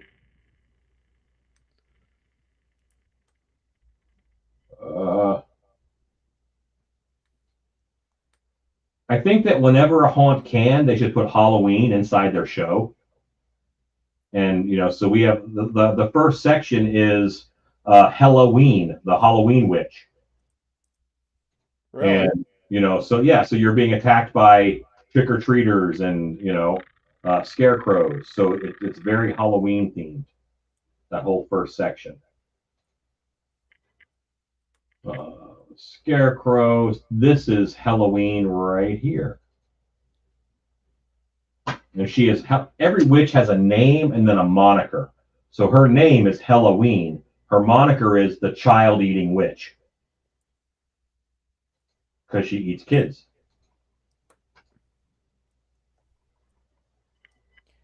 You guys have done so well on these photos. Well, so this is a couple different photographers' work. Our main photographer right now is Robert, artist Julio, if you want to look him up. He does work for other haunts too, but he's kind of our boy. And we're just very lucky to have him, and he keeps making inspirational images for us. But everybody gets involved. Our this is our lead stilt walker, and this is the Brandy Beast mask, if you know her from shows. Because Kaylee goes with me and does stilt walking in my booth a lot of the time. This is Halloween and some of her trick-or-treaters. I have seen your stilt walker at Transworld this year. Yeah, yep. We have several there every year. I actually came in the wrong doorway, and that's because Crazy Bob sent me in the wrong doorway. And when I went in the wrong doorway, I went through the curtain there, and your stilt walker was right beside that curtain. And did not know that your stilt walker was right there. So this is a Frankenstein set. You can see Frankenstein in the background. He's about 15 feet up in the air. And this body is a little over 8 feet tall. We made this. We have an actor here who's 6'9", I think he is. And we made a tape form of him, cut it open, extended it, and foam filled it until he was, just over 8 feet. And then that's this whole background. But it's Frankenstein, and all these different monitors are showing his brain function, brain waves, blood cells going through his body, his heart beating. I wanted to do this ancient Frankenstein with this new technology kind of supporting him, and I love that set. And that's a Dworky, who's one of the lab assistants. And this is Lab Rat, who is another lab assistant.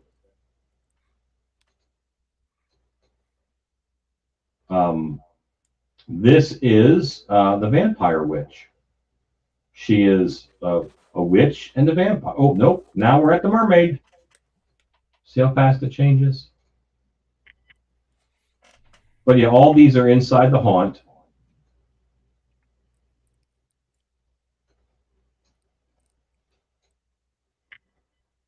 And if you watch my YouTube channel, I made that headdress as a YouTube video for that mermaid.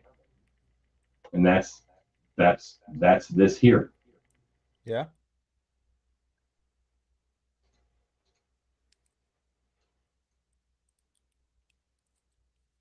Yeah, and I could just show you guys pictures forever. I've got 15 years worth of pictures of all kinds of different things. I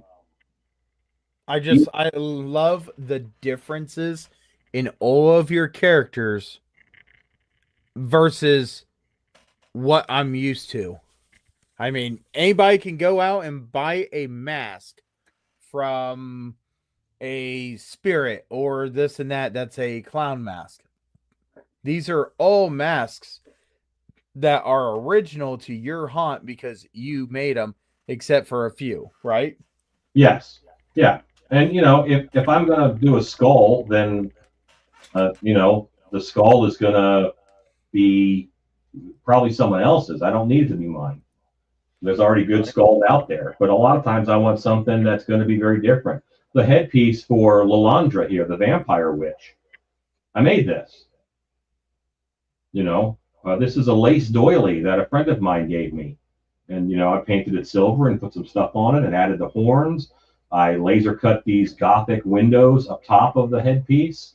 We designed the whole costume, and it just has a lot of detail in it. You never see her eyes.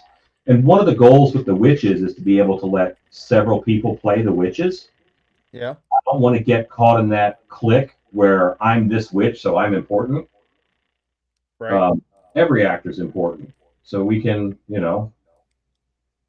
this is from a show. This is a promo shot from a show that we never did because this was a St. Patrick's Day show for 2021, right when COVID hit.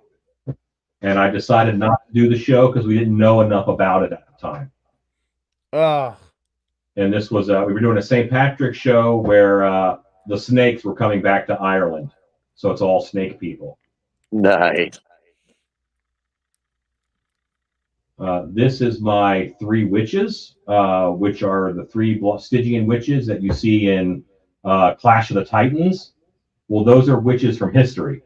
So this is my version of them. Is this a Dark Hour promo video? Is that what this is? Yes. Maybe. It is, but I don't know if I can get it to play for some reason. Oh, no, it's large. Oh, here's a funny story. This is Victoria Frankenstein that we've had in our haunt for many years. And now Universal has Victoria Frankenstein, who rules in their new Dark Universe, at the Epic Park. That's funny. This is Victoria Frankenstein, who's one of our witches. Remember I mentioned the Wendigo witch. This is the Red Woman. This is what she looks like. Oh, I love that. And, you know, a friend of mine, Robert, had mentioned once, you always see antlers, but you don't ever see the bloody antlers with the velvet hanging off of them. And so I'm like, okay, you will now. And that is exactly what I was thinking. Man, that looks like the velvet when the deers are just scraping them off. Yeah, they're shedding. And then if you look at this set back here, this is a birch bark wigwam, and these are all birch trees. This is all in the haunt. So, you know, we made all these trees.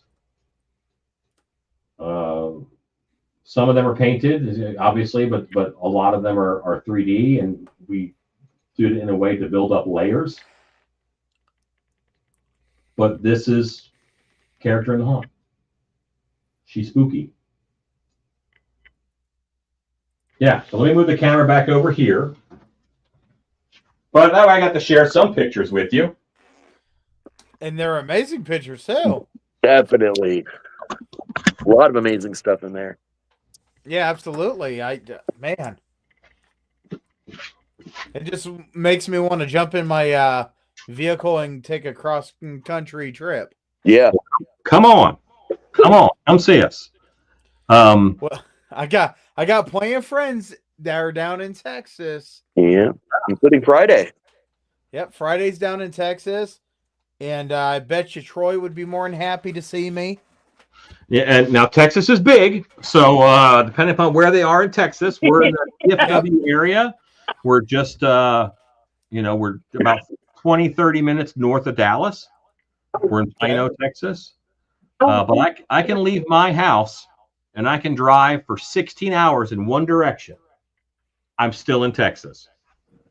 Yeah. My wife is back here cackling like a witch because she's from Texas and she's just nodding her head and going on. She's like, "Oh, yeah." In San Antonio. Texas is big. Oh yeah, it is. There's only one state bigger than that, and that's Alaska. Yeah, we have. I'm going back to Dark Hour. Our goal is to make a wonderful playground. So we make sets that are different. And again, I want people to say, "Wow!" I'm not worried about scaring them. I want them to turn a corner and they see a wigwam village in a birch forest. That's what they see. They turn the corner and they're in, an underground vampire lair, and there's coffins stacked up and there's blood bags hanging everywhere. I want to make amazing visuals that make people say, "Wow," and then make awesome costumes and let the cast come up with amazing characters to fill in. Yeah. That's what we want to do. So now that we have went through a lot of what is Alan Hops, is there any advice that you could give a brand new haunter that's just coming into the industry?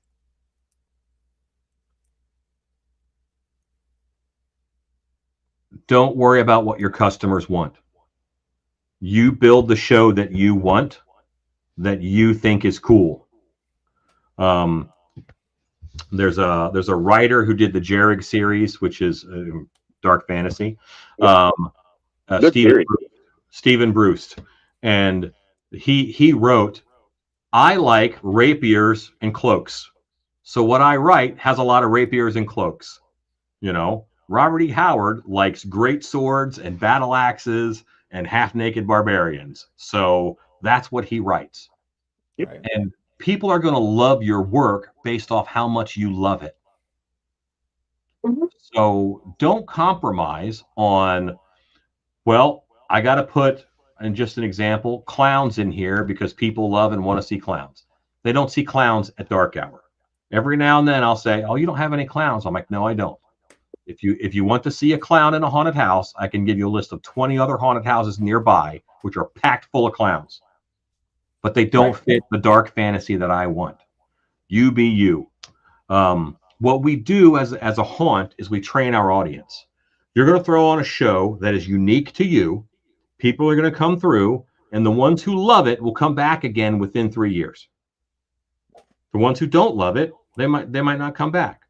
But if you run enough people through your show, that's why a haunt having longevity is important.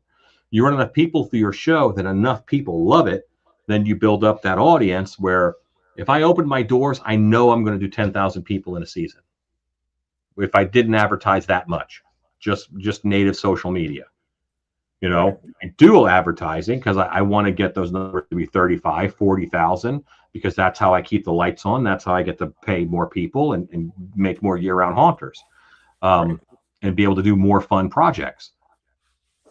But having a show that is uniquely you, that you directed, don't let the pile of garbage you drove by direct your show. If you drive by a pile of road cones and you decide, oh, I can get all these free road cones, I'm going to have a road cone room. That's kind of cool, but you did just let garbage direct your show. You know, have a vision, have a plan, and then figure out how to execute it with the materials that you have or have access to. Hell yeah. You know, I think it's funny that you brought up clowns, because yeah, almost everybody, there's some haunts that are absolutely 100% clowns. Yes. The day I met you at Midwest, later on, I went back to the hotel, and they had a jesters convention group that was coming through. And I asked them, what's the difference between a jester and a clown? And they said a clown is there to entertain everyone.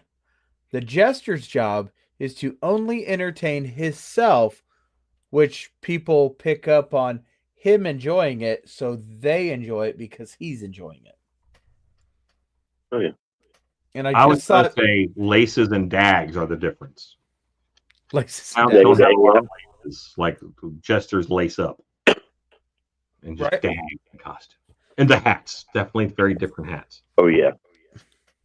We had a pair of Harlequin sliders for a while, and that was interesting to, you know, that because that's also a whole other thing. Yeah. Awesome. Right. But yeah, everything that you have shown us, talked about, has been absolutely amazing. What all platforms do you want people to go look at your YouTube, and do you have something else that you want people to go look at? We do a live most Wednesday nights, and we stop right about 8 o'clock, which is right about the time you guys come on StiltBeast Live on YouTube. I've been pretty serious about kicking videos out again on the StiltbeastStudios channel. So this week there'll be a video dropping.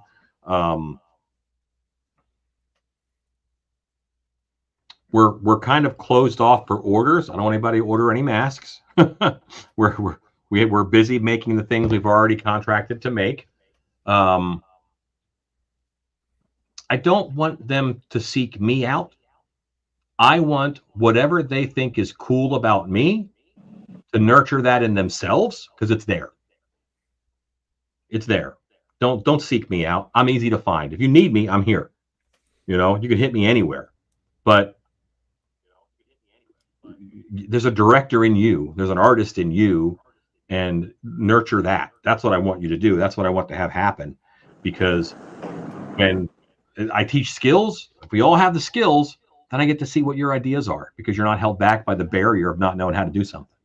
Right. You know, nurture that artist in you, nurture that director, and make awesome art for people to see and be inspired by. That's what I want. Don't follow me. Make me follow you. You know what? You are one of the most humblest people I've ever had the honor of talking to. Hands down. I love what I do. Yeah. What I do is work in the shadows. It doesn't make a lot of sense for me to try to jump out in the limelight all the time if I'm a haunted house guy and a shadow guy. I just think that I do my best work in the dark, you know, whether it's working with people, showing customers that they're going to survive and they're stronger than they think, showing cast members that they have enough confidence to hold down a whole room while thousands of people come through. My best work is done over there in the dark. It's not about the light. It's about how much you can make the dark accept people or change people. You are the terror that flaps in the night. Darkwing Duck. When you're in trouble, call DW. Yep. This has been one of the most enjoyable of all of our podcasts, and trust me, I love when we have Mike Ross on here. I love when we have Troy. I love when we have the random people, the haunt actors, this and that. Or Mr. Fred Hearn. Yeah.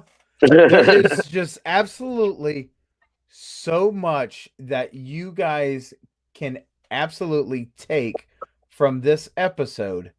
And if you missed a little bit, don't worry, because it's going to go up on our YouTube channel. Mm-hmm. That way you can watch it again and again and again, because I totally forgot that we were doing a podcast halfway through this really quick, just because the whole inspirational talk and you feel like you're rambling on. We are learning so much, and it's so inspiring. You will never understand how much I love what I do. Oh, and I wish I could have a good fraction of it. One of the things that I get to do is put that spark in other people. You know, isn't that phenomenal? You know, I get to start this forest fire of creativity and art and acceptance of the darkness within yourself through haunting. Ah, man, my life is awesome. I can't say that all the time because it's so. I love my haunted house. I have a dream job, according to many people. Yeah, it's work sometimes.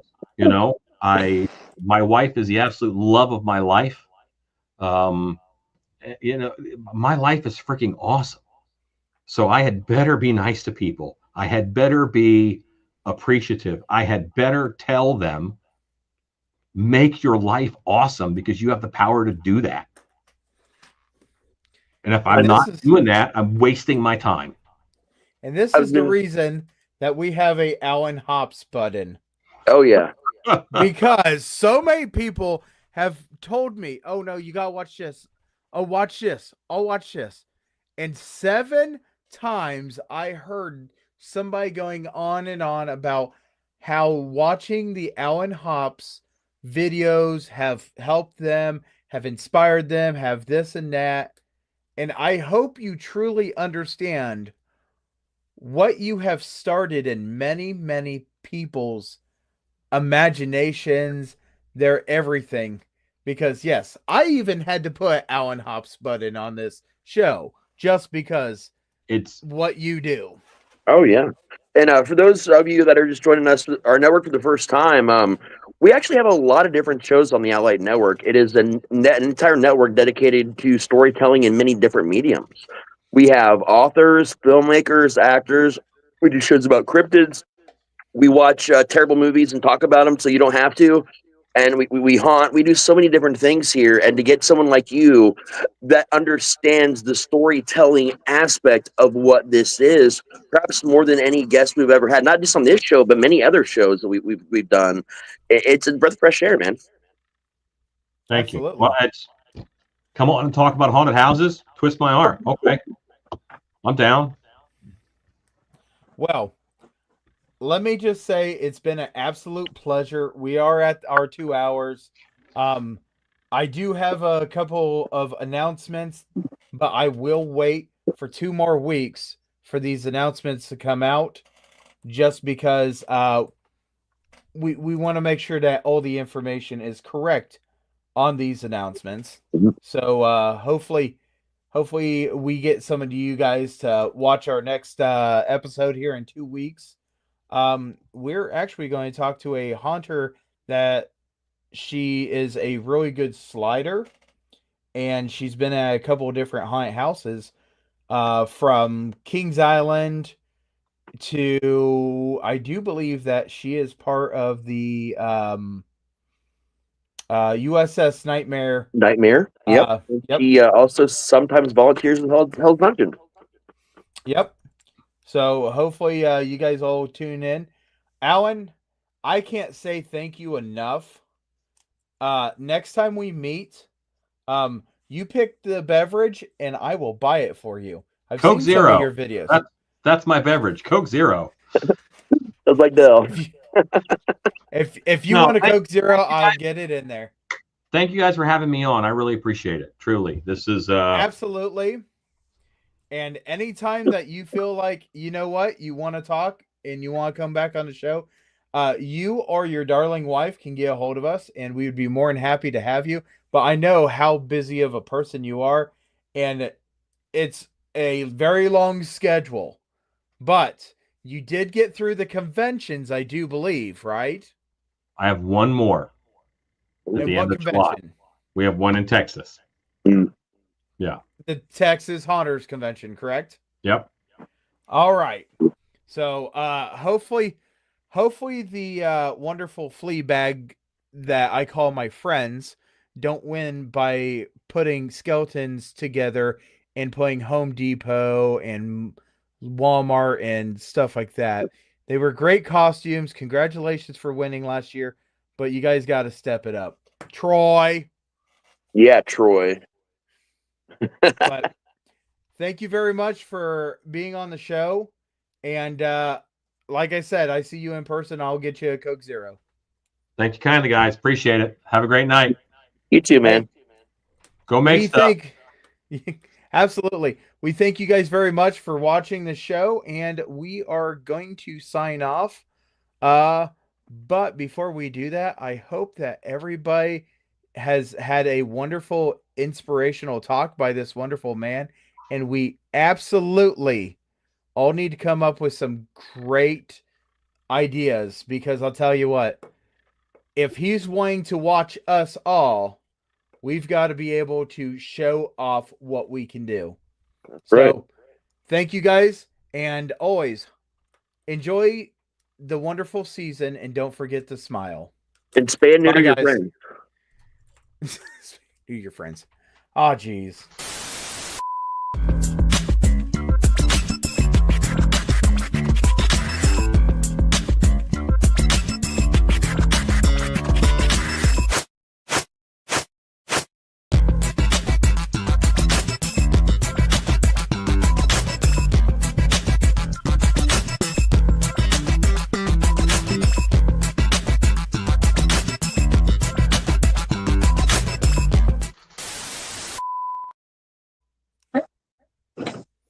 Ooh, we're still here.